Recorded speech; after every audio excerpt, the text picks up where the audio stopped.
Millet Marvels, changing the way world eats by Tenali Double Horse. సంతోషంగా ఉంటుంది.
To iDream media.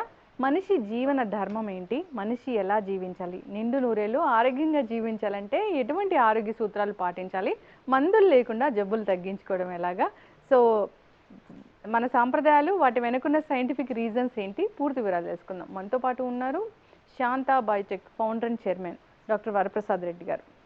Sir నమస్తే. నమస్కారం. బాగున్నారా సార్? బాగున్నాను.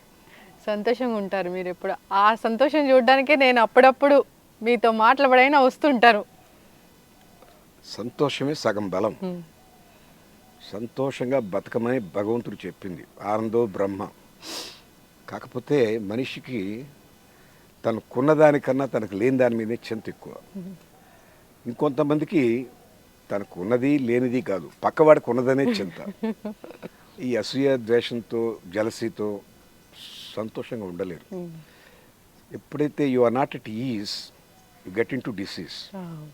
నేను ఆరోగ్యంగా ఉండడానికి సగం కారణం అది. అయితే అప్పుడప్పుడు నాకు సమస్యలు వస్తుంటాయి, అవన్నీ వస్తూ ఫిజికల్ సమస్యలే కదా. జలుబు వచ్చింది కదా నిన్న. జలుబు కాదు, వర్షంలో తడిచారు, గొంతు రాపిడి వచ్చింది. అంటే జస్ట్ వాకింగ్ ఇక్కడే చేస్తారు కదా మీరు? ఇక్కడ కాదు, రోడ్ మా ప్రాంగణంలో, గ్రీన్ వాక్ ప్లేస్ ప్రాంగణంలో ఈ 2 రౌండ్లు వేస్తే 3.8 కిలోమీటర్లు సరిపోద్ది నాకు. 47 నిమిషాలు 46 నిమిషాలు అంతే. ఇక్కడ తులసమ్మ చుట్టూ ఒక 3 రౌండ్లు వేస్తే ఒక 7 నిమిషాలు. ఆ 42, 7, 49 అంటే ఇంచుమించుగా 50 నిమిషాలు. వాకింగ్ మంచిదా లేకపోతే జిమ్ మంచిదా అంటే అసలు ఏం చెప్తారు?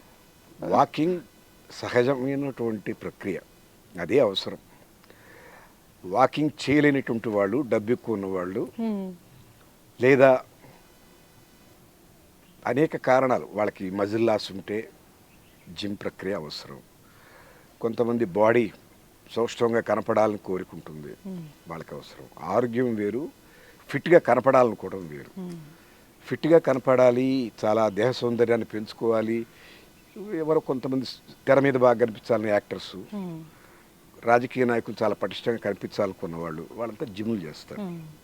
కానీ జిమ్ కూడా అవసరమే, తగిన మోతాదులో. తప్పనిసరిగా నడవడం మాత్రం చాలా అవసరం. అది చాలా సహజమైనటువంటి పద్ధతి. శరీరంలో అన్ని భాగాలు కదులుతాయి. ఆ మొబిలిటీ వల్ల మనకు చాలా ప్రశాంతత వస్తుంది, ఆక్సిజన్ బాగా తీసుకుంటాం, ప్రకృతితో మమేకం అవుతాం. జిమ్లో ఒక రూమ్లో కూర్చుంటారు, పీల్చిన గాలి పీలుస్తారు. ప్రకృతిలో నడిస్తే ఆ గొప్పతనమే వేరు. అవును, చక్కగా చెప్పారు సార్. అంటే జిమ్ వచ్చింది, బాగా మజిల్ పెంచుతాము, బాగా హెల్దీగా ఉంటాము, ఇట్లా అనుకుంటూ ఉంటాము జనరల్గానే. ఆరోగ్యం వేరు, మజిల్ పెరగడం వేరు. చాలా ఫైల్ వాళ్ళు గుండాకి చచ్చిపోయిన వాళ్ళు ఉన్నారు. అది ఆరోగ్యం కాదు, ఫిట్గా కనిపిస్తారు, సౌష్ఠవంగా చిక్కని శిల్పంలాగా ఉంటారు, లోపల అన్ని రోగాలు ఉంటాయి. కనపడడం వేరు, నిజంగా ఆరోగ్యంగా ఉండడం వేరు.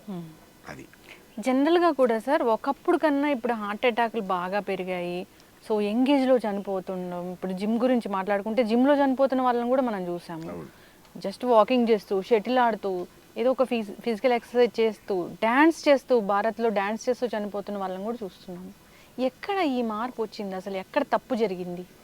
అంటే వాళ్ళ ఆరోగ్యం మీద కన్నా దృష్టి చక్కగా కనిపించాలన్నటువంటి యావతో ఆ దుగ్ధతో పనిచేశారు. నిజానికి వాళ్ళు ఆరోగ్యం గురించి, శరీర ధర్మం గురించి తెలుసుకొని వాళ్ళు తెలుసుకుంటే అలా జరగదు. శరీర ధర్మం వేరు, జీవన ధర్మం వేరా? అన్ని ధర్మాలు, ధర్మం అనేది అనేక రకాలు. ప్రతి దానికి ఒక ధర్మం ఉంది, ప్రతి విషయం మీద ఒక ధర్మం ఉంది. వివాహ ధర్మం ఉంది, పితృధర్మం ఉంది, గురుధర్మం ఉంది. అన్ని ధర్మాలకి ఏకమైనటువంటి ఒక ధర్మం ఏంటంటే మన హైందవంలో చెప్పింది, అదే అసలైన ధర్మం. ఆ ధర్మానికి కూడా అనేక రకాల డెఫినేషన్స్ ఉన్నాయి. మనం సందర్భాన్ని బట్టి చెప్పుకోవాలి. ఒక విశేషం ఏంటంటే ధర్మం కాలాన్ని బట్టి మారుతుంటుంది. త్రేతాయుగంలో ఒక ధర్మం, ద్వాపరంలో ఇంకో ధర్మం, కలియుగంలో ఇంకో ధర్మం. సత్యం మాత్రం మారదు, అదొకటే. ఇప్పుడు సత్యం ఉందా అసలు? సత్యం ఉంది, అవసరమైనప్పుడు వాడుకుంటాం, అవసరం లేనప్పుడు దాన్ని వక్రీకరిస్తాం. సత్యాన్ని వక్రీకరించడమే అసత్యం. అసత్యాన్ని కొత్తగా ఏమీ క్రియేట్ చేయకల. చీకటి అంటే ఏమిటి? వెలుగు లేకపోవడమే. వెలుగు అనేది సత్యం, చీకటి సత్యం కాదు. సత్యం అనేది సత్యం, అసత్యం అనేది అది లేకపోవడమే. అది సార్, ఇప్పుడు ఈ కలియుగము, ఇంత టెక్నాలజీ, డబ్బు వెంట పరుగు ఉన్నప్పుడు మనిషి జీవన ధర్మం అసలు ఏంటి, ఎట్లా ఉండాలి? మనకు అవన్నీ నిర్దేశించి చెప్పారమ్మా మన మహర్షులు. వాళ్ళు ద్రష్టలు. ఒక మానవ జీవితంలో పరిణామ క్రమం ఎలా ఉంది అని వాళ్ళు కూలంకషంగా కొన్ని వేల సంవత్సరాలు దాని మీద మదనం చేసి మనకు వేదాలు ఇచ్చారు. దాంట్లో అనేక ధర్మాలు చెప్పారు, ఎలా ఉండాలి, ఎలా ఉండకూడదు అన్నీ. వేదం అనేది కొంచెం పౌరుషంగా ఉంటుంది, చాలా భాష అన్ని కఠినంగా ఉంటాయి. అందరికీ సంస్కృతం రాకపోవచ్చు, అర్థం చేసుకోలేకపోవచ్చు. అందుకే సరళీకృతం చేయడానికి పురాణాలు, ఇతిహాసాలు ఇవి తయారు చేశారు, ఆరూపంగా చెప్పారు, కావ్యాలు. వాటిని చదువుకోగలిగిన శక్తి సామర్థ్యాలు కూడా క్షీణించిపోయిన రోజుల్లో దాన్ని ఇంకా సరళీకృతం చేసి భాగవతం మేడ్ సింపుల్, భారతం మేడ్ సింపుల్, రామాయణం బొమ్మల పిల్లల రామాయణం ఈ రకంగా తయారైంది. తప్పులేదు, అందరికీ అందాలి. ఇటొచ్చి మూలానికి దూరం జరిగిపోతే, సత్యానికి దూరం జరిగిపోతే వాళ్ళు అనుకున్నటువంటి ఆ ప్రయోజనం నెరవేరదు. చాలామంది అనేక రకాలుగా దాన్ని డైల్యూట్ చేస్తూ 10 మందికి అందడానికి తీవ్ర ప్రయత్నం చేశారు. మంచిది ఆ ప్రయత్నం. కానీ వాళ్ళు పాటించవలసిన సూత్రం ఏంటంటే ఒరిజినల్ సత్యానికి దూరం లేకుండా, అతిశయోక్తులు లేకుండా, కల్పన లేకుండా యథాతథంగా రాస్తే చాలా గొప్పగా ఉంటుంది. రాసినవి ఉన్నాయి. పులిల శ్రీరామచంద్రుడు గారు మహాభారతాన్ని అద్భుతంగా రాశారు. అలాంటివి చదవాలి. ఎవరు పడితే వాళ్ళు రాసినవి చదవక్కర్లేదు. ముళ్ళపూడి రమణ గారు కూడా రాశారు, వాళ్ళ మిస్సెస్ శ్రీదేవి గారు కూడా రాశారు. వాళ్ళు మూలానికి దూరం జరగలేదు, చాలా సరళీకృతం చేసి పెట్టారు. అది చాలా అవసరం. ఇప్పుడు అవన్నీ చదవగలిగితే, అవి వంట పట్టించుకుంటే మన జీవన విధానం ఏంటో మనకు అర్థం అవుతుంది. ఇవాళ రేపు అసలు తెలుగు అనేదే, మాతృభాష అనేది లేనప్పుడు మీరు చదువుకున్న ఇంగ్లీష్ బుక్స్లో ధర్మం అనే దానికి చోటు లేదు. అసలు ధర్మం అన్నటువంటి కాన్సెప్టు మనదైన సంస్కృతిలో మనకుంది, కానీ ఇంగ్లీష్ వాళ్ళకి ఎక్కడుంది? ధర్మ అని రాస్తాడు వాడు, ధర్మానికి ఏం ఈక్వల్ పదం లేదు. హిందూ ధర్మ అని కొటేషన్స్లో పెడతాడు, వాళ్ళకి లేదు ఆ కాన్సెప్ట్. ఆ పుస్తకాలు చదువుతున్నటువంటి మన యువత ఈనాటి విద్యా విధానంలో తెలుగు దూరం అయిపోయినప్పుడు వాటితో స్పర్శ లేదు. మన జీవన విధానం ఏమిటో దాన్ని చదివే అవకాశం వాడికి లేదు. చెప్పే తల్లిదండ్రులు అంటే ఏమైంది, ఈ తరాలు మారుతున్నాయి. మా అమ్మ చదువుకుంది, నేను చదువుకోకపోయినా విన్నాను మా అమ్మని. మొత్తం అంతా చదవలేదు, నేను విన్నాను. ఆ అవకాశం కూడా నా బిడ్డలు రాలేదేమో, నేను చెప్పలేదేమో సరిగా. వాళ్ళ పిల్లలు అస్సలు లేదు.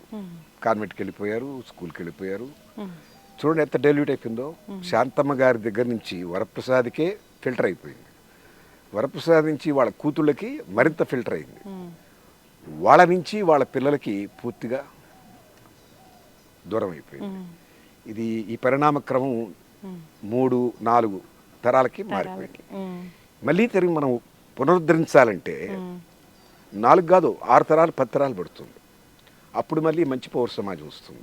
మనిషి ఎలా బతకాలి, మనిషి ఏమి చేయాలి, ఏమి చేయకూడదు, మహాభారతంలో ఏం చెప్పారు, ధర్మం ఏమిటి, రామాయణంలో రాముడు ఎందుకు ధర్మో విగ్రహవాన్ అంటారు, ఆయన పర్సానిఫికేషన్ ఆఫ్ ధర్మ అంటారు, ఆయన ఎందుకు ఆయన అట్టు అంటారు, అవన్నీ తెలియాలంటే వాటితో పరిచయం ఉండాలి. ఆ గ్రంథ పరిచయం లేదు. కనీసంలో కనీసం టెక్స్ట్ బుక్స్లో కూడా in the name of secularism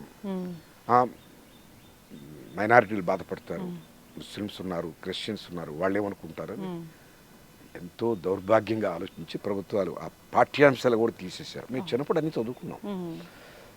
ఎన్నో విషయాలు మన పురాణాల్లో ఉన్న ఇతిహాసాల్లో ఉన్న విషయాలు పాఠ్యభాగాలుగా ఉండేవి. దాంట్లో నీతి ఉండేది, మాకు దాంతో పరిచయం ఉంది. ఆ విధానం ఇవాళ లేదు. అది బ్రిటిష్ వాడు చేసినటువంటి పెద్ద కుయుక్తి. మనల్ని మన భాష నుంచి దూరం చేసినప్పుడు మన సంస్కృతి దూరం అయిపోయింది, మన ఆచారం దూరం అయిపోయింది, మన ఆలోచన విధానం మారిపోయింది. మనకు మన పల్లెటూరులో ఎక్కువ మంది 86% మంది పల్లెటూరులో పుట్టి పెరిగాం. రాత్రిపూట వండిన అన్నంలోనే మజ్జిగ వేసి ఉదయం లేచి తినేవాళ్ళం. మనకి ఇవాళ కాఫీ టీలు ఇక్కడి నుంచి వచ్చినాయి, ఇడ్లీలు దోశలు కేకులు మరీ భయంకరంగా, బర్గర్లు పిజ్జాలు వచ్చేసినాయి. సో పూర్తిగా మన ఆహారం మారింది, ఆలోచన మారింది, ఆహార్యం మారింది, అన్నీ మారిపోయినాయి. సో మనకు ధర్మం ఎక్కడుంది ఇప్పుడు, ఎందుకు లేదు అని చెప్పి మీరు అడుగుతున్నారు. ఎలా ఉంటుంది అని నేను అడుగుతున్నాను. ఉండదు. అయితే ఇప్పుడున్న టెక్నాలజీ ప్రకారం అభివృద్ధి చెందుతూ మేము వెళ్ళాలా, మళ్ళీ బ్యాక్ టు రూట్స్ అన్నట్లు ఉండాలా? నా ఉద్దేశం టెక్నాలజీకి దీనికి సంబంధం లేదమ్మా. టెక్నాలజీ ఆ రోజుల్లో కూడా ఉంది. పురాణాల టైంలో కూడా పుష్పక విమానంలోనే రావణాసుడు ప్రయాణం చేశాడు. అంటే నేను అమ్మం అంటే నేనేం చెప్పలేను. టీవీ మనం ఊహించామా?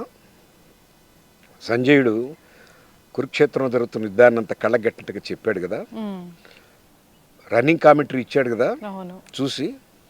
అది ఎట్టనే మేము నమ్మలేదు. ఇప్పుడు జరిగింది అదే కదా. ఇప్పుడు ఇవాళ మీరు గేమ్ అక్కడ పోయి చూడక్కర్లేదు, రన్నింగ్ కామెంటరీ చూస్తారు, బొమ్మ చూస్తున్నారు, శబ్దం వినపడుతుంది.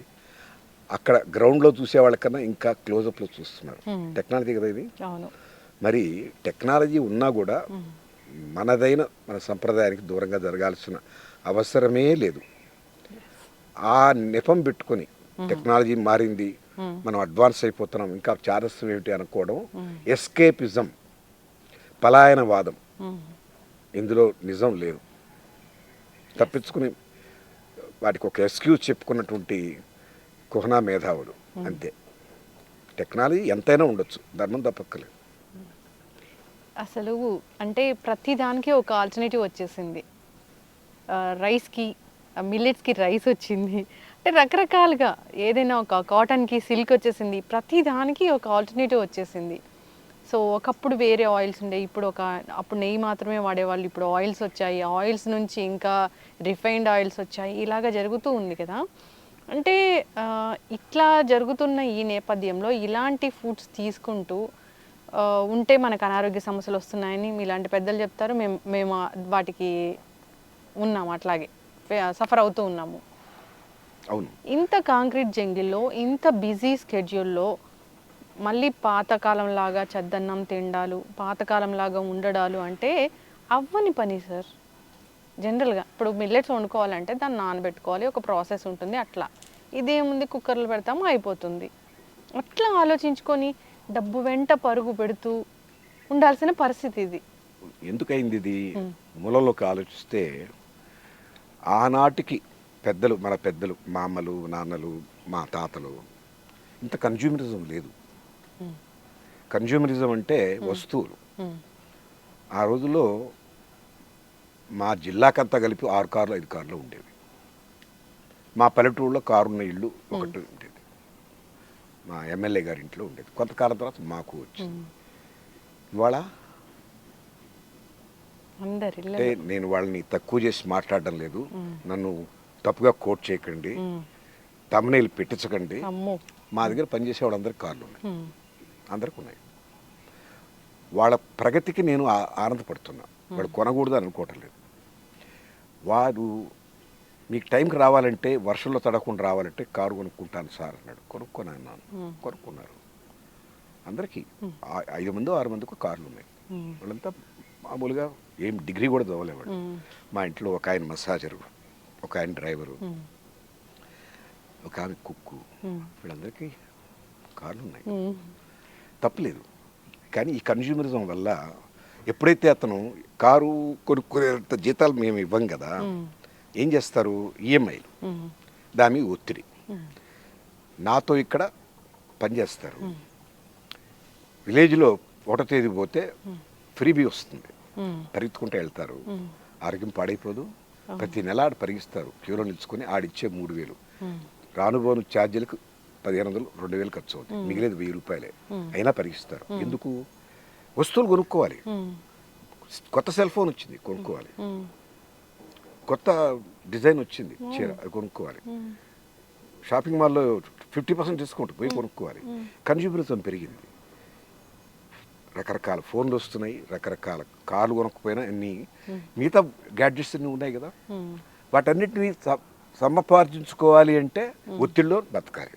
వాళ్ళు మాతో పనిచేస్తూనే చాలామంది నేను విన్నాను, ఈ షేర్ మార్కెట్లో డబ్బులు పెడతారు. ఒత్తిడి కాదు మరి. అవును. ఎందుకు వచ్చింది? వస్తువులు, వస్తువులు, ఎటు చూసినా వస్తువులు కావాలి కావాలి. ఆ ఒత్తిడి మనస్సు ఆకర్షిస్తుంది కన్జ్యూమర్స్. ఆ వస్తువుల కోసం పడే అవస్థలో ఒత్తిడిలో పడిపోతాడు. ఇక మీ సంప్రదాయం ఇన్ని పక్కన పెట్టేస్తాడు. ఇంట్లో పప్పు నూనె నానబెట్టుకొని రుబ్బుకొని గారె చేసుకున్నామని ఆలోచన, బజార్ కొనక్కరా, టైం ఎక్కడ ఉంది. వాడు ఏమి చేసి బజార్లో పప్పు కొనుక్కు రావడం కాదు, గారె కొనుక్కొస్తున్నాడు. వాడు గారె ఎలా చేసుకుంటాడు? ఎంతకాలం నుంచో మురగబెట్టినటువంటి పిండి, నూనె, ఎన్నిసార్లు వేయించిన నూనె, అనారోగ్యంగా ఏమొస్తుంది? ఎంత ఎందుకు? ఆరోగ్యాన్ని పడంగా పెట్టి ఎక్కువ టైంని సంపాదించడానికి కేంద్రీకరిస్తున్నాడు. ఎక్కువ టైం ఎందుకు? ఎక్కువ వస్తువులు తీసుకోవడానికి. ఎక్కువ వస్తువులు ఎందుకు? అది లైఫ్ స్టైల్ అయిపోయింది. మనం తెలియనటువంటి ర్యాట్ రేస్లో పడ్డప్పుడు ఎవరు వాళ్ళు కాపాడలేరు. అది ఇప్పుడు ఉన్నంతలో బ్రతకాలా? ఉన్నంతలోనే బ్రతకాలా? ఉన్నంతలో బతకడం అంటే ఆరోగ్యంగా బతకడానికి తప్పదు. మీరు ఉన్నంతలో బతకడం అంటే అక్కడ పాము ఉంది, ఆ దారిని వెళ్తే పాము కరుస్తుంది, పోకుండా ఉండాలా? నాకు నడవడానికి కాళ్ళు ఉన్నాయి కదా, నడుస్తాను అని అంటే ఎట్లా? మీరు పోతారా? ప్రమాదం నాకు పోతారా? షేర్ మార్కెట్ ఆడితే 99% పోతుంది తెలియదా? ఆత్మహత్యలు చేసుకుని చూడటం లేదా? ఎందుకు చేస్తారా పని? దాని మీద లాలస, దాని మీద మోహం, దాన్ని గెలవలేకపోయారు. ధర్మరాజే ఓడిపోయాడు. సో ఇవన్నీ మనిషికి ప్రలోభాలు భగవంతుడు పెట్టి, నీ కంట్రోల్ ఎంత ఉందో చూసుకొని ఆయన జీవితాన్ని గాలికి కొట్టుకుపోయేట్టు చూసుకుంటావా, గాలికి ఎదురు నిలబడి చేస్తావా? చాయిస్ నీదే అన్న. అది అందుకే ఇప్పుడు డబ్బు వేటలో పడి ఒక 40-50 ఏళ్ల వరకు డబ్బు సంపాదనలో పడి హెల్త్ చూసుకుంటే ఉండట్లేదు సార్. ఉండదు. They hunt money at the cost of health. After that they hunt for health at the cost of money whatever they made. సంపాదించినంతా పెట్టేయాలి. ఒక్కసారి కార్పొరేట్ ఆసుపత్రికి వెళ్ళాడంటే ఆయన సంపాదించినంత జీరో బ్యాలెన్స్. ఆ విషయం తెలియటలే వీళ్ళకి. సార్ చెప్పారు, బాగానే ఉంది, కానీ ఎదుటి వాళ్ళకు ఉంటే మనకి ఉండాలనిపిస్తుంది కదా, అట్లాగా బ్రతకాలనిపిస్తుంది గొప్పగా. అదే అక్కడే కదా వ్యామోహం. మోహం అనేది ఎక్కడి నుంచి వస్తుంటే పక్క వాళ్ళతో కంపేర్ చేసుకోవడం, పక్క వాళ్ళతో పోల్చుకోవడం, అది దాంతోనే సమస్యలు అనేవి ప్రారంభమవుతాయి. దాన్ని జయించగలిగినప్పుడే నీకు నీ లోపల ఉన్నటువంటి శక్తిని, నీకు ఎవరో పోటీ కాదు, నీకు నువ్వే పోటీ. నీకు నువ్వే ఉద్ధరించుకోవాలి. నువ్వు వాడికన్నా ఉండాల్సిన అవసరం లేదు. నీవు నిన్నటికన్నా బాగుండగలిగితే చాలు. దానికోసమే నీ ప్రయత్నం. ఆత్మోద్ధరణ అంతా ఏంటంటే, నిన్న నేను నా ఆలోచన సరళి ఎలా ఉంది, దానికన్నా గొప్పగా హుందాగా ఆలోచించాలి. సర్వజన శ్రేయం, సర్వలోక క్షేమం, త్యాగశీల జీవనం, ఇవన్నీ మన హైందవులో ఉన్నటువంటి ధర్మాలు. ఆ ప్రకారం ఉండాలి అన్నటువంటి ఆ ఉనికి ఉండాలి. అవన్నీ ఎప్పుడు ఉంటాయంటే సరైన గురువు లేదా సరైన వాంగ్మయం చదివినప్పుడు, సత్సంగం చేసినప్పుడు ఉంటాయి. అవన్నీ వంటపడితే రమణులు ఆయన శరీరాన్ని ఆయన దీనికేదో వచ్చింది నాది ఇది అంటాడు. అంటే ఏమిటి? ఆయన ఆత్మ శరీరాన్ని కూడా ఇది నేను కాదన్నారు ఆయన. నేను వేరు, మీరెవరండి అంటే నేను రమణ మహర్షి అని కాదు ఆయన, నా ఆత్మ అది అంటాడు. శరీరాన్ని చూపించరు. అంటే అంతగా క్లారిటీ ఉంది. మనం ఆ స్థితికి వెళ్ళక్కల. కనీసంలో కనీసం భగవంతుడు, అందుకని మన వాళ్ళు చాలా సులభమైన పద్ధతికి కర్మ సిద్ధాంతాలు పెట్టారు. నీవు చేసుకున్నది దాన్ని బట్టే నీకు వస్తుంది. ఎంత చేసుకున్న వారికి చేసుకున్నంత మహదేవ అని తృప్తిపడు. నీకు ఈ జన్మలో ఇది వచ్చింది అంటే ఎంతో పుణ్యం చేసి ఇంతవరకు వచ్చావు. వాడికి ఇంకా పైన ఉన్నాడంటే వాడు ఇంకేదో చేశాడు పుణ్యం, వాడిని గౌరవించు. పుణ్యం చేసి వచ్చాడు రా మహానుభావుడు అని అనుకోవాలి. కానీ వాడికి ఎంత ఉంది నాకెందుకు లేదు అనుకోవడం. దేవుణ్ణి ధిక్కరిస్తున్నావు, సత్యాన్ని ధిక్కరిస్తున్నావు, నీవు నమ్మిన సిద్ధాంతాన్ని ధిక్కరిస్తున్నావు, హైందవాన్ని ధిక్కరిస్తున్నావు. మళ్ళీ చెప్పుకుంటావు నేను హిందువుని. బాగా దాన్ని జీర్ణం చేసుకుంటే ఆ ఫిలాసఫీని ఎవరితో కంపేర్ చేసుకో, నీతో నువ్వే. నిన్న కన్నా నేను ఇవాళ బెటర్ అయ్యాను, నాకు రావు. అంతేగాని అతనికన్నా నాకు ఎక్కువ ఉండాలని కాదు. అతనికన్నా నేను ఎక్కువ ఉండాలి, అతని ఇంట్లో సామాన్ల కన్నా నా ఇంట్లో ఎక్కువ సామాన్లు ఉండాలి. అది ఆ పెట్టి మైండెడ్నెస్తోనే సమస్యలు స్టార్ట్ అవుతాయి. వక్ర మార్గంలో పడతాడు, అక్రమంగా సంపాదించాలనుకుంటాడు, దెబ్బతింటాడు, లేదా సాధించలేక కూలిపోతాడు, ఆరోగ్యం పాడవుతాడు. ఏ రకంగా విజయం సాధించినా దెబ్బతింటాడు, విజయం సాధించకపోయినా దెబ్బతింటాడు. మార్గం మంచిది కాదు. అసలు ఎట్లా చెప్తారు సార్, నేను హ్యాపీగా ఉన్నాను, హెల్దీగా ఉన్నాను, నేను ఐశ్వర్యవంతుల్లాగా ఉన్నాను అనే దానికి అసలు డెఫినేషన్ ఎలా చెప్తారు? తృప్తి అనేది ఐశ్వర్యానికి మొట్టమొదటి యార్డ్ స్టిక్. కేవలం 2 గోచిపాత్రలు పెట్టుకొని గుడిసి కింద, చిల్లులు పడ్డ గుడిసి కింద ఉన్న మనిషి నాకన్నా హ్యాపీగా ఉండే అవకాశాలు ఉన్నాయి. నాకు ఎంత బంగ్లా ఉన్నా నాకేదో పెట్టుకుంటాను మనసులో. వాడికి ఏమీ లేదు, కోరికలు లేవు.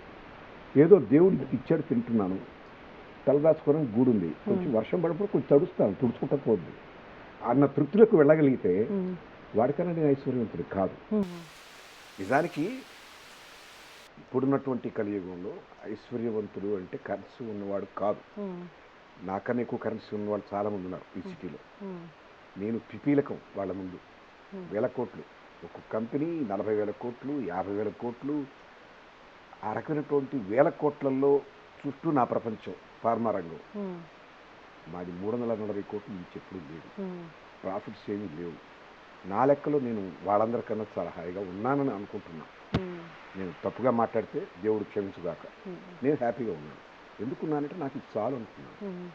నా లెక్కలో ఐశ్వర్యం అంటే కరెన్సీ నోట్లు కాదు. అష్టైశ్వర్యాలు అంటే ఏంటి? 8 ఐశ్వర్యాలు. ప్రాథమికంగా ఇల్లు, ఇల్లాలు ఉండాలి. ఒక ఇల్లు ఉండడానికి, మంచి ఇల్లాలు, అనుకూలమైతేనే ఇల్లాలు.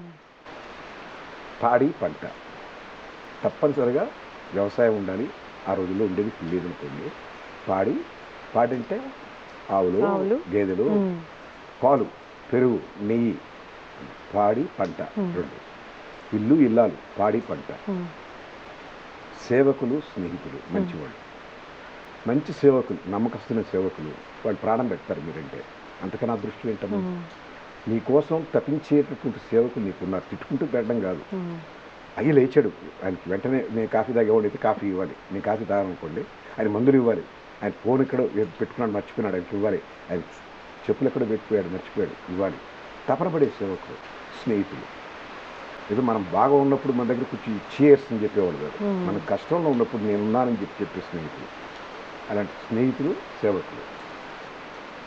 ఇంకేం చెప్పాను?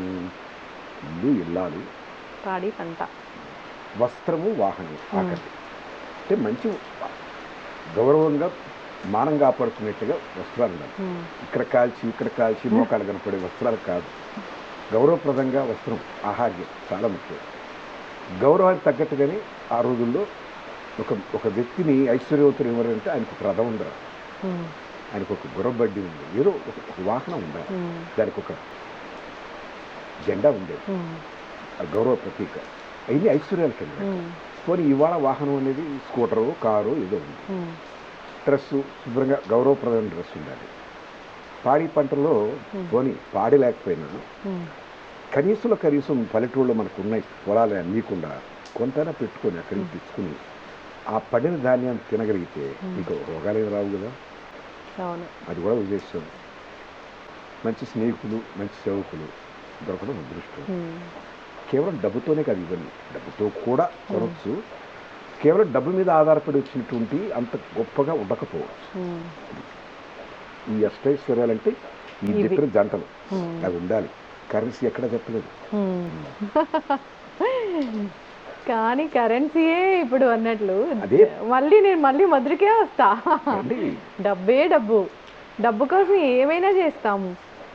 అసలు ఎదగడం అంటే జనరల్గా కొంతమంది ఎదుగుతూ ఉంటారు, మీరు చెప్పినట్లు. సరే మెల్లిగా ఎదుగుదాము, మనకు ఒక భావాలు ఉన్నాయి, మనకు ఒక సంస్కారం ఉంది, మన పేరెంట్స్ ఇది నేర్పారన్నట్లు ఎదుగుతూ ఉంటారు. కొందరు ఉంటారు మనల్ని తొక్కేసి ఎదుగుతూ ఉంటారు. అప్పుడు నేను వెనకబడిపోతాను కదా. తొక్కేదానికి మీరు అవకాశం ఇచ్చారు, మీరు వారి సమీపంలోకి వెళ్ళారు. మీకు ఒక నియమం ఉండాలి, నాకు సత్సాంగత్యమే కావాలి కానీ దుష్ట సాంగత్యం వద్దు. మీరు అట్రాక్ట్ అయిపోతారు. వాడు పెద్ద పార్టీ ఇస్తున్నట్టారు, రేవు పార్టీ పోదామని పోతారు, ఇరుక్కుంటారు. వాడు ఎక్కడ ఏదో ప్రవచనం చెప్పిస్తున్నాడు, పోయి విందాం అనుకుంటే అక్కడ విని నువ్వు నష్టపోయేది ఏం లేదు. నాలుగు మంచి మాటలు వింటావు, నీకు నచ్చకపోతే నేను ఇంతకన్నా బాగా చదువుకుంటాను వచ్చేస్తాను. రేవు పార్టీకి వెళ్ళి గమనం వస్తారా? రారు. వాడు ఏదో గంజాయి ఏదో పెట్టేస్తాడు. వాడికి సరదా ఏమిటి? నిన్ను ఆ గూబిలోకి లాగడం, దానికి బలైపోతావు. సో దుష్ట సాంగత్యానికి వెళ్ళినా నీదే తప్పు, వాళ్ళది కాదు తప్పు.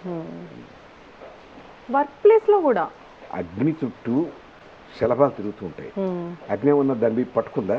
లేదు. ఈ పోయి దాంట్లోకి పడిపోతాయి. తప్పు వాడిది, అగ్నిది కాదు. అంటే మనం అగ్నిలాగా ఉండాలి. అయితే అగ్నిలాగా ఉండకపోయినా అగ్నిని చూసి వివేచన ఉండాలి. ఇది నాకు ప్రమాదకారి, నాకు పెద్దవాళ్ళు చెప్తారు, పెద్దవాడి మాట వినాలి. గురువుని చెప్తారు, గురువుని మాట వినాలి. ఎవరు చెప్పలేదా? చదువు, వాగ్మయం ఉంది, నీతి సూత్రాలు ఎన్నో ఉన్నాయి, ఎన్నో పుస్తకాలు ఉన్నాయి. వాటితో సంపర్కం పెట్టుకో. అధ్యవసాయం జీవితంలో చాలా ముఖ్యమైనది. అది వదిలేసి ఒక మంచి మాట విను, ఒక మంచి పుస్తకం చదవు. ఎవరు నీ గైడెన్స్? ఎవరు నీకు మార్గదర్శకులు? సినిమా హీరోలా? అది వాళ్ళ రేపు యూత్కి వేరే ఏం నీ ఐడల్ ఎవరు అంటే ఏదో సినిమా యాక్టర్ పేరే చెప్తారు. ఆ సినిమా యాక్టర్ తప్పులేదు, వాళ్ళు మంచివాళ్ళే. కానీ వాళ్ళు పోషించిన పాత్రని పట్టి వాళ్ళ మీద వ్యామోహం పెట్టుకుంటారు. నిజానికి ఆ రకమైన లక్షణాలు ఆ హీరోలో లేకపోయి ఉండొచ్చు, ఉండి ఉండొచ్చు, నాకు తెలియదు. నేను అనలేను వాళ్ళంతా చెడ్డవాళ్ళని. వాళ్ళు మంచివాళ్ళు చాలామంది ఉన్నారు, చాలా సేవ చేసేవాళ్ళు ఉన్నారు. కానీ నువ్వు వాడు చేసిన మంచి పనులు ఆదర్శంగా తీసుకొని వ్యక్తి పూజ వద్దు. వాడు చేసిన మంచి పనులు, ఆ సినిమాలో చాలా మంచి పనులు చేశాడు. ఒక సినిమా నేను చూశాను, చాలా బాగా నచ్చింది. అతను విలేజ్ని అడాప్ట్ చేసుకుంటాడు, దత్తత తీసుకుంటాడు. ఎంత బాగుందో ఆలోచన. చేయండి. అక్కడ మహేష్ బాబు మీద ప్రేమ తెచ్చుకోవడం కాదు, మహేష్ బాబు చేసిన పని మీద ప్రేమ తెచ్చుకోండి. దత్తత తీసుకో. ఆయన తీసుకున్నాడు ఆ హీరో, నువ్వు కూడా ఆ పని చేయి. అది చేయడు. నా హీరో మహేష్ బాబు అంటాడు. మహేష్ బాబుని పొగిడితే ఏమొస్తుంది నీకు? నువ్వు ఆ మార్గంలో లేవు. ఆ పాత్ర చేసిన మార్గంలో నువ్వు ఉంటే నువ్వు గొప్పవాడివే. ఉండడు. అది ఇప్పుడంతా అసలు సినిమా ట్రెండే మారిపోయింది. అంటే ఈ మధ్యకాలంలో వచ్చిన సినిమాలు చూస్తే ఏదైనా మనసులో ఏం ఫీలింగ్ వస్తుంది మీకు? అంటే ప్రకృతిలో ఉన్న విపరీతాలు ఇవన్నీ అమ్మ. సమకాలీన జీవితంలో వచ్చిన పుస్తకాలు కానీ, సినిమాలు కానీ, సంగీతం కానీ, they reflect societies thinking. Fast యుగం ఇది. పిజ్జాలు వంట చేసుకోకుండా ఇంట్లో 2 minutesలో వాడు ఏం చెప్తాడు మీకు? స్విగ్గీ వాడు ఆర్డర్ చేయండి, 3 minutesలో నీకపోతే మీ డబ్బు మీకు వాపస్ ఇస్తాడు. అంటే ఫాస్ట్. ఈ ఫాస్ట్ యుగంలో మీరు ఏం ఎక్స్పెక్ట్ చేస్తారు? అవును, అన్నీ ఇట్లాగే ఉంటాయి. ఏది ప్రతి ఒక్కటి ఆదరా బాదరా, దానికి న్యాయం చేసినటువంటి, దానికి నాణ్యత గురించి ఆలోచించినటువంటి, శుభ్రత గురించి ఆలోచించినటువంటి విషయాలు ఏమి ఉండవు. Delivery is more important. What may it is.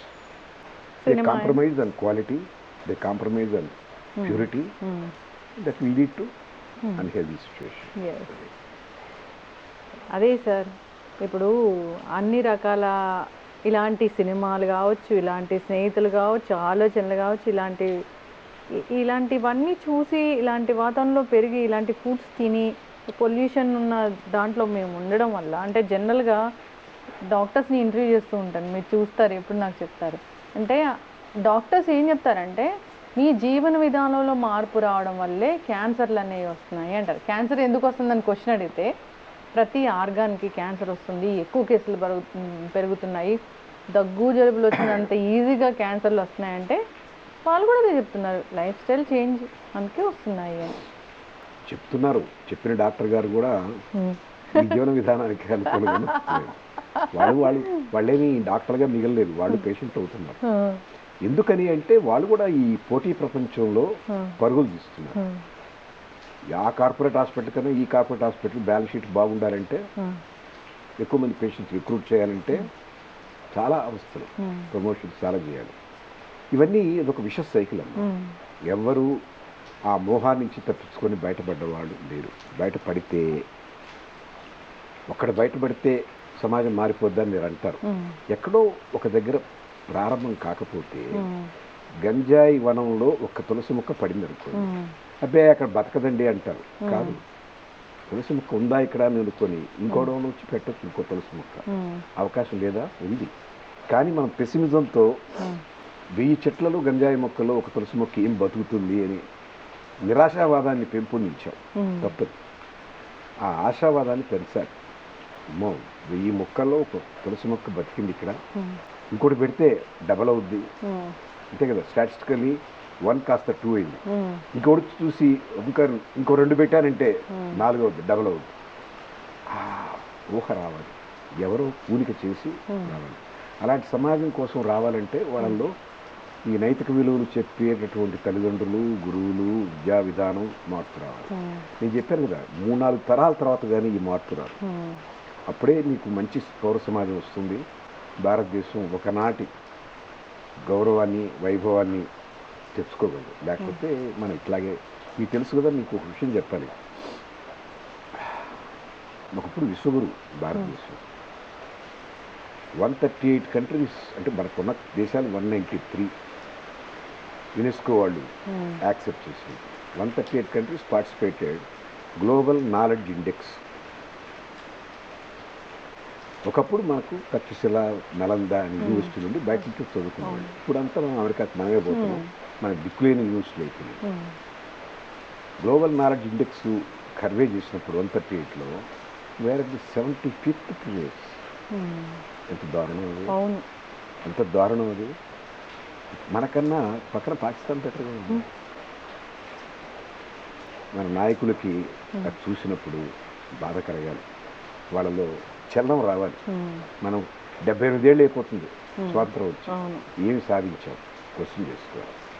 చాలా చెప్తారు, నిజంగా కొంత ప్రోగ్రెస్ ఉంది. అది ఈక్వల్లీ యూనిఫామ్ ప్రోగ్రెస్ కాదు. అది కూడా చెప్తాను. 1% ఆఫ్ ది రిచ్ పీపుల్ మన భారతదేశంలో 1961లో 1% of the rich people use to hold 12% of India assets. భారతదేశంలో ఉన్న గొప్ప వనరుల్లో 12% వాళ్ళే. 1% 1961లో. 2020 ఎన్నేళ్ళు అయిందమ్మా? అదొక 40, ఇదొక 20, 60 ఏళ్ళు, పోనీ 59 ఏళ్ళు. ఆ 1% పాపులేషన్ వాళ్ళు 48% ఆఫ్ ఇండియా స్ట్రెంత్ వాళ్ళ దగ్గర ఉంది. అంటే ఏమైంది? మిగతా వాళ్ళందరూ పాపర్లు అయిపోయారు, బిలో పవర్టీ లైన్ పడిపోయారు. ప్రగతి లేదా అంటే ఉంది. మనకు బోల్డెన్ ఎయిర్క్రాఫ్ట్లు వచ్చినాయి, బోల్డెంత విమానాశ్రయాలు వచ్చినాయి, మనం 108 శాటిలైట్స్ ప్రయోగించగలుగుతున్నాం, we are on par with America, మనకు వందే భారత్ ట్రైన్స్ వచ్చినాయి, చాలా చేసాం. కానీ సామాన్యుడికి అందినయా ఈ ఫలాలు? అది నా ప్రశ్న. అందులో సో ఈక్విటబుల్ డిస్ట్రిబ్యూషన్ లేదు. సంపద పెరిగింది, ఆ సంపద కొంతమంది జోరుకున్నారు. ఇది అన్యాయం. ఇది సరైన పౌర సమాజానికి దారి తీయదు. ఎప్పుడో స్వీక్ వార్ లాగా వస్తుంది. వాళ్ళ అసంతృప్తి పెరిగితే రష్యాలో ఏమైంది, జార్స్ని కోల్దోసేసారు. జర్మనీలో ఏమైంది, అలాంటి మనకు కాకపోతే మనకు టాలరెన్స్ చాలా ఎక్కువ. మనకు మత సహనం చాలా చెప్పారు కదా. మనకు ఇంటికి వెళ్ళే కోడలకి ఏం చెప్పుద్ది తల్లి, అమ్మ మొగుడు 2 మొట్టకాయలు వేసినా తలంచుకోమ్మా, మామగారిని గౌరవంగా చూడమ్మా, కాళ్ళు పడుకోబెట్టమ్మా, అత్తగారికి సేవలు చేయమ్మా. అంటే సబ్సర్వెంట్గా ఉండమని మనకు మన సంప్రదాయంలో మంచి అలవాటు, మంచి తప్పు కాదు అది.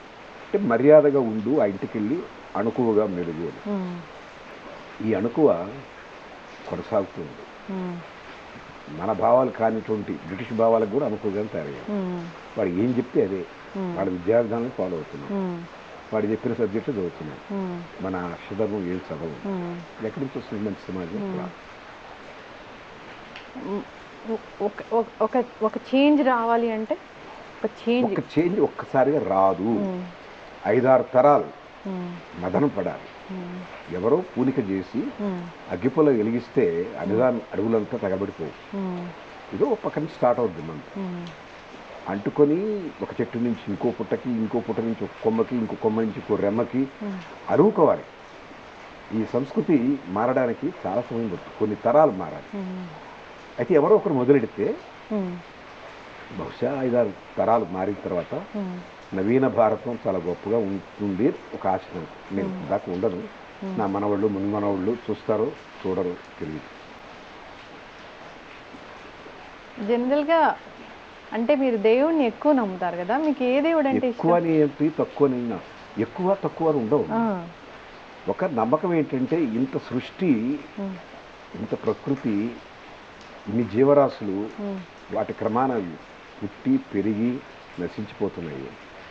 శాఖా సంక్రమణం, ప్రతిదానికి ఒక ఆహారం ఏర్పాటు చేశాడు, ప్రతిదానికి ఒక జీవన విధానం పెట్టాడు. ఆయన ప్రమేయం, ఆయన వచ్చి ఎక్కడ కనపడ్డు వినపడ్డు. అమేయమైన శక్తి కదా ఇది. ప్రతి ఒక్కటి రీసైకిల్ అవుతుంది. విత్తనం పొటమరించి మొలక అవుతుంది, మొలక చిన్న చెట్టు అవుతుంది, పెద్ద చెట్టు అవుతుంది, దాంట్లో పూలు పండ్లు, మళ్ళీ విత్తనం వస్తుంది, మళ్ళీ భూమిలోకి వెళ్తుంది, మళ్ళీ వస్తుంది. ఈ చెట్టు వాడిపోతుంది, చనిపోతుంది, కొత్త యంత్రాలు వస్తాయి. ఈ సృష్టి జరుగుతూనే ఉంటుంది ఇట్లా. మా నాన్న మమ్మల్ని అన్నాడు, మా అమ్మ, నేను కొంతమంది పిల్లలు అన్నాను, వాడు కొంతమంది పిల్లలు అన్నారు. ఈ సృష్టి జరుగుతూనే ఉంటుంది, మళ్ళీ వస్తూనే ఉంటాయి ఈ ఆత్మలో లేకపోతే శరీరాలు వాటెవర్. ఈ సైకిల్ని ఎవరు డిస్టర్బ్ చేయలేరు. ఇంత చేయాలంటే ఒక మానవుడు చేసే పని కాదు, మానవుడు చేయగలిగిన డిజైన్ కాదు ఇది. అమేయమైన శక్తి, మీరు స్త్రీ శక్తి అనుకోండి, పురుష శక్తి అనుకోండి, ఒక అమేయమైన శక్తి ఈ సృష్టికంతా మూల దాతు అని నమ్ముతాడు. ఆయన విష్ణువా, శివుడా, బ్రహ్మ, ఎన్ని నాకు ప్రమేయం లేదు, శక్తి, అద్భుతమైన శక్తి అంతే. మీరు దాన్ని ఎక్కువగా నమ్ముతారు, ఆ శక్తిని అంతే. ఇప్పుడు మనం రకరకాల పేర్లు పెట్టుకుంటాం మన పిల్లలకి. నా కూతురికి సంగీతాన్ని పెట్టాను, ఇంకో పిల్లకి స్రవంతిని పెట్టాను. సంగీతకి శాంటిటీ ఏమిటి? ఆయన్ని వెంకటేశ్వర స్వామి అన్నాం, ఇంకో దగ్గర గణేషుడు. వాళ్ళ వాళ్ళ ప్రకృతిని బట్టి మనం ఎట్లా కావాలో అనుకుంటాం. మనకేదో కష్టాలు వస్తాయి, కష్టాలు తొలగిస్తారంటే సంకట చతుర్థి నాడు ఆయన చేస్తే మంచిదని పెట్టుకున్నాం. ఆయనకి వినాయకుడు అని విఘ్నేశ్వరుడు అని పెట్టుకున్నాం. ఈయన వెంకటనాథుడు అంటే పాపాలు తొలగించేవాడు. మన పాపాలు చేస్తాం కదా అంటే ఆ పేరు పెట్టుకున్నాం. ఇవన్నీ మనం పెట్టుకున్న పేర్లు. ఆయన పెట్టుకున్నాడా? వాళ్ళ అమ్మ నాన్న పెట్టారు ఆయనకి పేర్లు. అసలు ఆయన ఆమె మనకు తెలుసా? తెలియదు.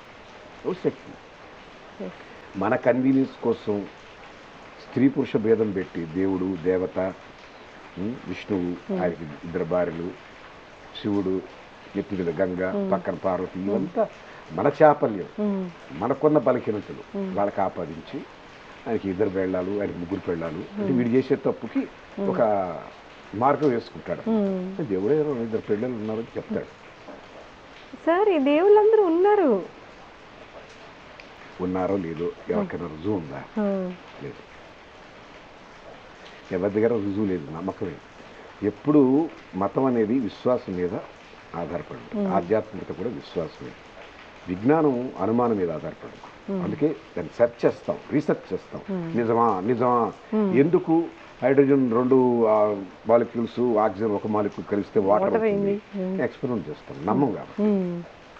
ఆధ్యాత్మికతలు కాదు, నమ్ముతాం, ఉంది మహానుభావుడు ఎక్కడున్నాడో, మహానుభావురాలో మహానుడో మనకు తెలియదు. ఒక శక్తి ఉందని నమ్మితే మంచిది.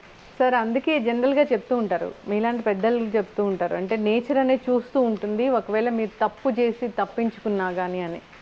నేచర్ చూసి ఏం చేస్తారు? నేచర్ చూసి మనల్ని ఏం చేస్తుంది? నేచర్ ఏం చేస్తుందంటారా? అదేంటది? నేచరు మీరు బాల్ ఎలా వేస్తే తిరిగి బాల్ ఎలా కొట్టదు, చూస్తూ ఉంటుంది. దాని టైం వచ్చినప్పుడు చెప్తుంది. సునామీ మీరు చేసినటువంటి తప్పుడు పనులకంతా సునామీ రోజు వచ్చిందా? ఎప్పుడో వస్తుంది. పాపం పండారంటాం కదా. పర్యావరణంలో క్రమేణ తప్పులు పేరుకుపోతే, భరించలేనటువంటి భారం మోపితే, పురాణాలు కూడా అదే చెప్తారు. వాడు ఏదో అనేక వరాలు పొందుతాడు, శివుడి దగ్గర బ్రహ్మ దగ్గర. వాడు చేస్తున్నాడని పరిస్థితుంటే పోతారు. వాడు పాపం ఇంకా పండాలి అంటాడు, అని వాడు ఇంకా చేస్తుంటాడు. అంటే అర్థం ఏంటది? తక్కడ ఎప్పుడు తిరిగి రిట్రాక్టింగ్కి వస్తుందంటే ఆ పాపం పూర్తిగా పండినప్పుడు. నేచర్ కూడా అంతే. It weights, it gives an opportunity to correct your self. దాన్ని లెక్క చేయకుండా నేను చేసే పని నేను చేస్తానంటే ఎప్పుడో ఒకసారి అనుకోని విధంగా, తిరుగులేని విధంగా, తిరిగి రాని విధంగా కూర్చుంది. అది ఇప్పుడు బయట చాలా మంది అంటారు, తప్పు చేసినోడే బాగున్నాడు రా భయ్ అంటారు. అదే పొరపాటు. అది మన టైం స్కేల్ వేరు, ఆయన టైం స్కేల్ వేరు. Nature has its own. మీకు తొందర, నేను పెట్టినటువంటి ఈ మొక్క 3 రోజుల్లో ఫలం కావాలి అనుకుంటాం. దానికి అది ఆ సీజన్ రావాలా, అప్పుడే మామిడిపళ్ళు వస్తాయి. మామిడిపళ్ళు వేయగానే మీలో రాకుండా జనవరిలో వస్తాయా? రావు కదా, పిందలే ఉంటాయి. నాకు కావాలి ఇప్పుడే కాయి పండు అంటే అవుతుందా? Nature it has its own time. దాని టైం స్కేల్స్ అన్నీ వేరమ్మా. అలాగే ఫలితాన్ని ఇచ్చేటటువంటి, పాప ఫలితాలు ఇచ్చేటటువంటి నేచర్ కూడా ఇట్లా చేశాడు కాబట్టి ఇప్పుడు ఏం చేద్దాం అని అనుకోదు. ఇప్పుడు ఒక సమయం మనకు తెలియదు. ఆ క్యాలిక్యులేషన్స్, ఆ కాస్మిక్ ఈక్వేషన్స్ అన్నీ చెప్పగలిగే స్థితి, స్తోమత నాకు లేవు. నేను నమ్ముతా ఎప్పటికైనా అది it will teach a lesson. ఈ జన్మ కాకపోవచ్చు, వచ్చే జన్మ కావచ్చు. కొంతమంది పుట్టుకతోనే కాళ్ళు లేకుండా పుడతారు, కళ్ళు లేకుండా పుడతారు. ఏం పాపం చేశారమ్మా వాళ్ళు? ఏం పాపం చేసి ఉంటారు? ఆ తల్లిదండ్రులు చాలా గొప్పవాళ్ళు అయి ఉంటారు, అయినా వాళ్ళకి అలాంటి అవిటి పిల్లలు పుడతారు. ఎందుకని?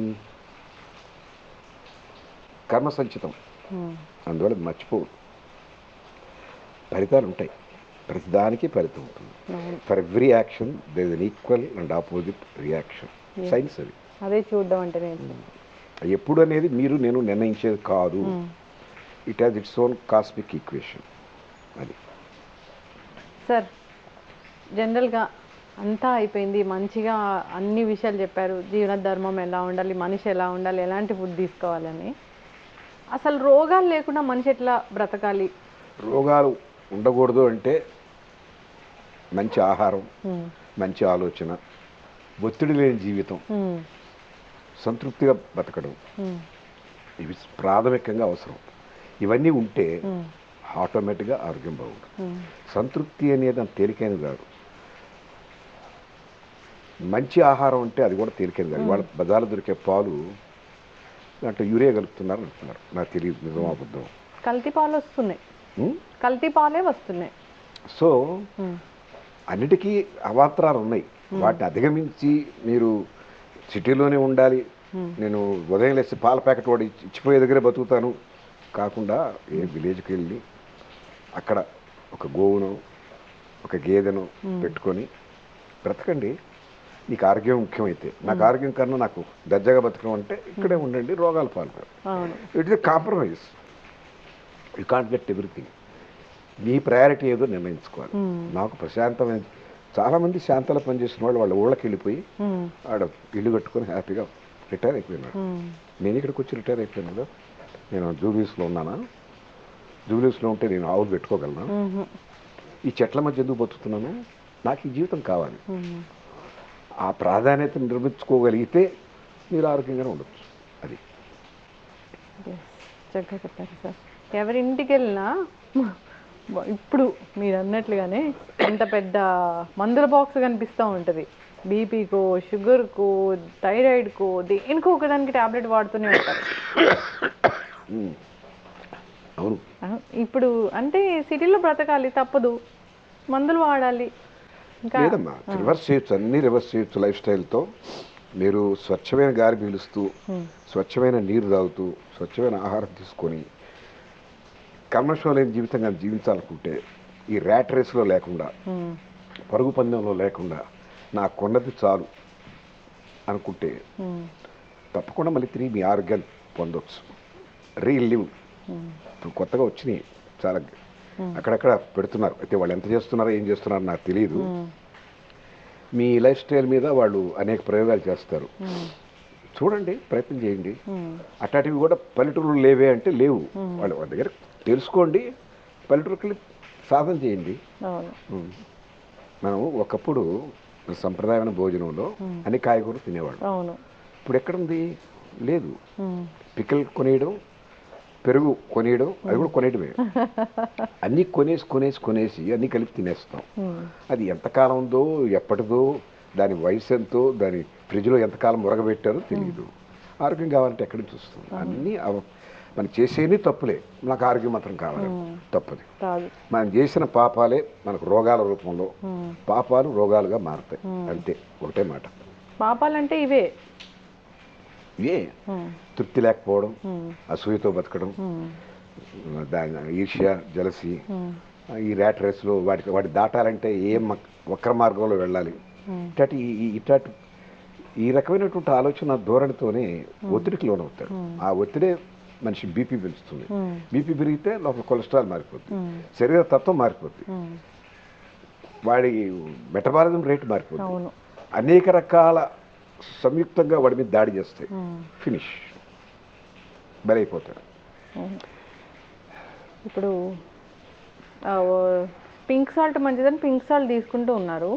ఆ పింక్ సాల్ట్ కూడా ఇప్పుడు మంచిది కాదని చెప్తున్నారు సార్. అంటే ఇప్పుడు మంచిది అంటారు, మళ్ళీ దానికి మళ్ళీ రీసెర్చ్ చేసి మళ్ళీ మంచిది కాదంటారు. అది రీసెర్చ్ అనేది ఇది కంటిన్యూస్ ప్రక్రియ. వాళ్ళు ఏదో కొన్ని రిజల్ట్స్ వస్తాయి, దాన్ని బట్టి అనౌన్స్ చేస్తారు.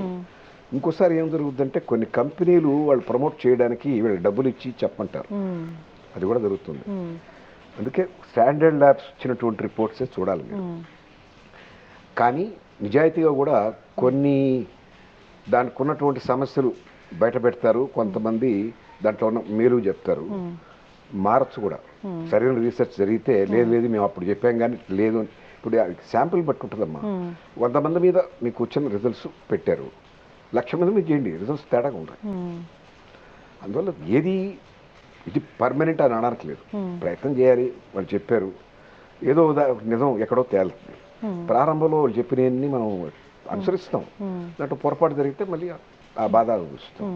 కానీ ఒకటి నేచర్లో ఒకటి ఉంది, వెంటనే ఏమి మీకు కనపడదు, కానీ మీకు సిగ్నల్స్ వస్తాయి, కాలింగ్ బెల్ వస్తుంది. పింక్ సాల్ట్ తింటే కొంచెం గ్యాస్ వచ్చినట్టుగా ఏదో సమ్ తేడా వస్తుంది. ఇది ఇట్లా ఉందని డాక్టర్తో చెప్పాలి. చెప్పకుండా అది ఆయన చెప్పింది మంచిదేని తినేస్తున్నానంటే కాదు. మీ శరీరం మీకు అన్నీ చెప్పుద్ది. మీరు వినే ఓపిక, శ్రద్ధ, అవగాహన ఉంటే మీ శరీరం మీరు తీసుకున్న పదార్థం గురించి శుభ్రంగా చెప్పుద్ది. ఇది నీకు పడదరా అబ్బాయి, నీకు పడుతుందిరా అబ్బాయి, జాగ్రత్త, ఇది తగ్గించు, ఇది ఎక్కువ చేయి. నాలుక మాట వినొద్దు, హృదయం మాట, మెదడు మాట వినాలి. అతి సర్వత్రా వర్జేయత్. రుచిగా ఉంది కదా అని లాగిచ్చేస్తే దీనికి రుచే, మరి ఇది కదా దాన్ని పచనం చేయాలి, దాని అంతా జీర్ణించుకోవాలి, శరీర భాగాలకంతా పంపించాలి. దీని పని కేవలం 2 నిమిషాలు నవలడంలో. స్వీట్ చాలా బాగుంటుంది. ఇక్కడ లోపలికి వెళ్ళాక స్వీట్ తెలుస్తుందా? తెలియదు. కానీ దీనికి లొంగి మనం దీన్ని ఇబ్బంది పెడతాం. ఆ వివేచన ఉండాలి. గట్ హెల్త్ ఏ డాక్టర్ చెప్పినా గట్ హెల్త్ బాగాలేదు, మీకు అనారోగ్య సమస్యలు వస్తున్నాయి, గుడ్ బ్యాక్టీరియా అంతా పోయింది అని చెప్తున్నారు. ఈ గట్ హెల్త్ కోసం మళ్ళీ ఇందాక మీరు చెప్పారు కదా చద్దన్నం, అదే వస్తుంది. మంచి ప్రోబయోటిక్ కావాలి. మళ్ళీ మన మూలాల్లోకి వెళ్ళిపోతారమ్మా అందరూ. వాళ్ళు కొన్ని వేల సంవత్సరాల నాటి సంస్కృతి, ఆచారం అదే వస్తుంది. మనకు పసుపు లేకుండా ఆహారం వండం, అల్లం లేకుండా వండం, మిరియాలు లేకుండా వండం. అవి ఏవి ఈ మోడర్న్ డైట్లో లేవు. పిజ్జాలో మిరియాలు వేస్తారా, అల్లం వేస్తారా, పసుపు వేస్తారా? ఎందుకేరు? వాళ్ళకి తెలీదు. వాళ్ళ నాగరికత అక్కడితో అయిపోయింది. మన నాగరికత, మన వంటిల్లే మనకు ఆరోగ్యశాల, మన వంటిల్లే మన పోపులకు పెట్టే మన మందు. అవన్నీ సమతుల్యంగా వాడితే ఆరోగ్యంగా ఉంటారు. జనరల్గా పసుపు అనేది ఇన్ని రకాల అనారోగ్య సమస్యలను తగ్గిస్తుంది, ఇన్ని రకాల అనారోగ్య సమస్యలకు చెక్ పెడుతుందని సైంటిస్టులు కూడా చెప్తున్నారు కదా సార్. అవును, దాని మీద చాలా పరిశోధన జరిగినాయి. కుర్కుమిన్ అని దాంట్లో ఉన్న పదార్థం యాంటీ బయాటిక్, అది దాని లోపల స్వెల్లింగ్ తగ్గిస్తుంది, ఇన్ఫ్లమేషన్ తగ్గిస్తుంది, క్యాన్సర్ సెల్స్ని చంపేస్తుంది. కాబట్టి అది చాలా అవసరం. అందుకే మన అన్ని పుణ్య కార్యక్రమాల్లో పసుపు తప్పనిసరిగా ఉంటుంది. అది లేకుండా ఉండదు. కొబ్బరి, బెల్లం, పసుపు ఎందుకు పెట్టారు? అరటిపండు, ఇవన్నీ కూడా చాలా మంచివి కాబట్టి అయ్యే పెట్టారు. విమెన్ ఇప్పుడు ఎక్కడ చూసినా అంటే జనరల్గా కూడా విమెన్కి రక్తహీనత అనే ప్రాబ్లం అనేది ఉంటుంది సార్. ఎనీమియా వల్ల డెత్స్ కూడా జరుగుతాయని చెప్తూ ఉంటారు. కానీ దానికి చాలా రకాల మన ఇంట్లో దొరికే పదార్థాలే రక్తహీనతను తగ్గిస్తాయి అనేది కూడా ఉంది. దాన్ని పక్కన పెట్టి ఐరన్ టాబ్లెట్స్ కోసం వెళ్తూ ఉంటారు, ఐరన్ ఇంజెక్షన్స్ కోసం వెళ్తూ ఉంటారు. అది న్యాచురల్ ప్రాసెస్ కాదు, దానివల్ల వేరే సమస్యలు వస్తాయి. రక్తం పట్టాలి అంటే అంజూరు టటి తినాలి, తినరు. డేట్స్ తినరు. అదిగా ట్యాబ్లెట్ వేసుకుంటే దాని ద్వారా కాన్స్టిపేషన్ వస్తుంది. సో ఒక రోగాన్ని పోగొట్టుకోవడానికి ఇంకో రోగం తెచ్చుకోవడం. ఇదే ప్రాబ్లం ఏంటంటే వాళ్ళకి సూక్ష్మంలో మోక్షం. అవన్నీ ఆడుకుంటాం, ట్యాబ్లెట్ కొని వేసేసుకున్నాం అనుకుంటారు. అదే తప్పు. అవన్నీ ఎక్కడ వండుకుంటాం, బయట నుంచి ఆర్డర్ చేసుకుంటే సరిపోతుంది. డి విటమిన్ కూడా అంతే కదా. సూర్య నమస్కారాలు చేస్తే ఆదిత్య హృదయం చదివితే మీకు కనీసం 8 నిమిషాలు పడుతుంది చదవం. అదే రికార్డ్ పెట్టేసి లోపల కూర్చొని సూర్యుడు చూస్తూ కాసేపు అర్ఘ్యమి, ఆ సూర్యరశ్మి సోకని, దాంతో ఆరోగ్యం ఉంటుంది. D3 ఈజీగా వస్తుంది. ప్రతి ఒక్కటి మన ఆచారం అంతా సైన్స్ బేస్డ్. అవును, ప్రతి ఆచార సంప్రదాయం వెనక సైంటిఫిక్ రీజన్ ఖచ్చితంగా ఉండనే ఉంది. ఎస్, చక్కగా చెప్పారు సార్. ఇంకొకటి, చాలామంది సరే ఈ న్యాచురల్ అంటారు, పాత పద్ధతులు అంటారు, అది ఇది అని చెప్తూ ఉంటారు. చిన్నపిల్లలకి వ్యాక్సిన్ విషయంలో కూడా సలహాలు ఇస్తూ ఉంటారు. వ్యాక్సిన్స్ మంచి కాదు, వ్యాక్సిన్స్ అంటే బయట నుంచి మళ్ళీ ఆ వైరస్ని తెచ్చి వీళ్ళకి ఎక్కించడమే అనేది మనం వింటూ ఉంటాము. అసలు ఏం చెప్తారు సార్ దీని గురించి? అది వ్యాక్సిన్ పర్సే చెడ్డ కాదు, కానీ వ్యాక్సిన్ అవసరం ఎప్పుడు వచ్చింది? లోపల మీలో ఇమ్యూనిటీ తగ్గినప్పుడు. సప్లిమెంటరీ ఇమ్యూనిటీ తగ్గకుండా మంచి ఆహారం తీసుకోండి, వ్యాక్సిన్ అక్కర్లేదు. నేను అది లేదు, నేను పిజ్జా హౌస్ నుంచే తెప్పించుకుంటాను, బర్గర్ పిజ్జాలు తెచ్చుకుంటాను అంటే వ్యాక్సిన్ తప్పదు, తీసుకోవాల్సింది. దానికి వేరే ప్రత్యామ్నాయం లేదు. మీ ఇమ్యూనిటీ లెవెల్ పెంచుకోండి, వ్యాక్సిన్ అక్కర్లేదు. ఇమ్యూనిటీ నేను పెంచుకోలేకున్నాను ఎందుకు అంటే నా ఆహారం, నా పద్ధతి ఇది, నేను స్విగ్గీ నుంచి తెచ్చుకుని తింటాను, మా ఇంట్లో ఉండేవాళ్ళు ఎవరు లేరు అని అంటే you have to have vaccine. పుట్టిన పిల్లల్లో కూడా డయాబెటీస్ చూస్తాం. అవును, తల్లిదండ్రుల నుంచి వచ్చిన జీన్సే కదా. వాళ్ళలో లోపం ఉంటే, ఒక చెట్టు సరిగా లేదు, జీడబట్టింది, దాని విత్తనం ఎలా ఉంటుంది? తప్పుగానే ఉంటుంది. చెట్టుకు జీడబడితే విత్తనంకి ఏమైంది అని అనడానికి లేదు. అరే ఆ చెట్టు కాయలు బాగుంటాయి, ఆ విత్తనం తీసుకొచ్చేయండిరా అంటాం. తెలియలే ఎక్కడ? మన తల్లిదండ్రులకి రోగాలు, వాళ్ళు ఆస్తితో పాటు రోగాలు కూడా సంక్రమింపజేస్తారు. ఆ DNA వస్తుంది వాళ్ళకి. How do you expect differently? అది మనకు వారసత్వంగా ఆస్తి వస్తుంది, ఆలోచనలు వస్తాయి, రోగాలు వస్తాయి. అదేం విశేషం కాదు. పుట్టిన బిడ్డకు వస్తుందంటే తల్లిదండ్రులు ఆరోగ్యం సరిలేదు, అదే DNA. అది సంగతి. అందుకే మనం పాత రోజుల్లో 7 తరాలు చూసి పెళ్లి చేసేవాడు. అమ్మో వాటిలో దీర్ఘవ్యాధులు ఉన్నాయి బాబు, ఇవ్వద్దు అనేది. ఎందుకని? ఇదే మళ్ళీ ఇప్పుడు అదే వచ్చింది, టెస్టులు చేయించుకోండి తర్వాతే పెళ్లికి వెళ్ళండి. మంచిదే, ప్రీ మ్యారిటల్ టెక్నాలజీ వచ్చింది కదా. దాన్ని డాక్టర్లు రకరకాలుగా వాడుకుంటున్నారు. అది కదా బాధ. డాక్టర్లు మీ ఫ్రెండ్స్ ఉన్నారు, మీ బంధువులు ఉన్నారు, దాన్నే ఉంది, పెద్ద హాస్పిటల్స్ ఉన్నాయి. అమ్మ నా ఫ్రెండ్స్ చాలా మంది ఉన్నారు, అందరూ చెడ్డోళ్ళని అనలే. డాక్టర్లు అంటే వేల మంది, లక్షల మంది, కోట్ల మంది ఉన్నారు, వాళ్ళు చేస్తారు. నా బంధువులు ఉన్నారు కాబట్టి ఏమనకూడదా? ఇండస్ట్రియలిస్ట్ చాలా మంది తప్పుడు పని చేస్తారు. నేను ఇండస్ట్రియలిస్ట్, ఏం చేద్దాం దానికి? చక్కటి ఇన్ఫర్మేషన్ సార్, చక్కటి ఇంటర్వ్యూ ఇచ్చారు సార్. ఫైనల్గా ఈ దగ్గు తగ్గించుకోవడానికి ఏం రెమెడీస్ చేస్తారు? నేను ఇప్పుడు అల్లం టీ తాగుతున్నాను, అల్లం టీ తాగుతాను. జిందా తిలిస్మాత్ అని 100 years నుంచి దాన్ని వాడుతున్నాను. అది గొంతులో ఉన్నటువంటి ఇన్ఫ్లమేషన్ తగ్గిస్తుంది, అది కూడా తాగుతాను. ఈ రెండే నేను ఒక ట్యాబ్లెట్ వేసుకున్నాను. చక్కగా చెప్పారు. అల్లం బాగా మరగబెట్టి కషాయం తాగుతున్నాను. రేపటికల్లా బాగానే ఉంటాను, మళ్ళీ తడవకపోతే. యాంటీబయాటిక్స్ అయితే అంత తొందరగా వాడరు. నేను వాడను. యాంటీబయాటిక్స్ వేసుకుంటే. Thank you so much. And for more videos, Please subscribe to iDream. Please subscribe to iDream. Please subscribe iDream. And please subscribe to iDream. For more videos, subscribe to iDream. please like, share, and subscribe to the channel. Congratulations, iDream. Subscribe to iDream. Subscribe to iDream. So, subscribe to iDream Media. iDream ki iDream team andarki huge congratulations. Please subscribe iDream Media. Please subscribe to iDream. Subscribe iDream. Please subscribe to iDream. iDream అంటే నా కళల channel subscribe చేసుకున్న నోరు తిరుగుతలేదు, మీరైతే గంట గుర్తు కొట్టండి. For more such videos, please subscribe to iDream. Subscribe to iDream. Please subscribe to iDream. Please subscribe iDream Media. Please do subscribe to iDream. Please subscribe to iDream Media. For best entertainment and information, please subscribe iDream. And don't forget to subscribe to iDream.